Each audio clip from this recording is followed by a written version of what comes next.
Hello বন্ধুরা, দেখতে পাচ্ছেন চলে এসেছি নিউজ ফারাক্কা জংশন। তো ব্যাপারটা হচ্ছে, আপনারা তো জানেন এখন সোশ্যাল মিডিয়ায় একটা ভাইরাল হয়ে গেছে একটা ট্রেনে একটা দুর্ঘটনা ঘটে গেছে।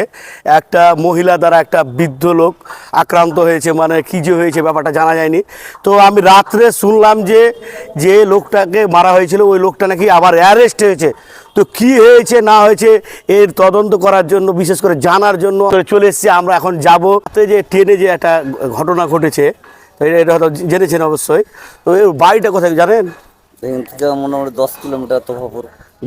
তোহাপুর। তোহাপুর তো এখানে কিসে যেতে হবে? এখান থেকে টোটো যায় বা বাসে নামতে হবে। নিউ ফারাক্কা স্টেশনে চেপে গেছি, বাসে দেখতে পাচ্ছেন অলরেডি। এখন চলে যাব শঙ্করপুর, এই যে বাস স্ট্যান্ড আছে ওখানে নেমে যাব, ওখান থেকে ফের তোফাপুর যাব। শঙ্করপুর থেকে চলে যাব তোফাপুর।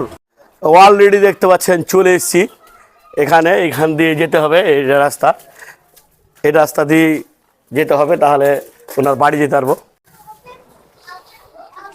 তো রাত্রে আমি একটা খবর শুনলাম যে হেডলাইনটা এরকম ছিল যে কাকুকে আর বাঁচানো গেল না, তো কাকু গ্রেপ্তার, এরকম সিস্টেমে শুনলাম।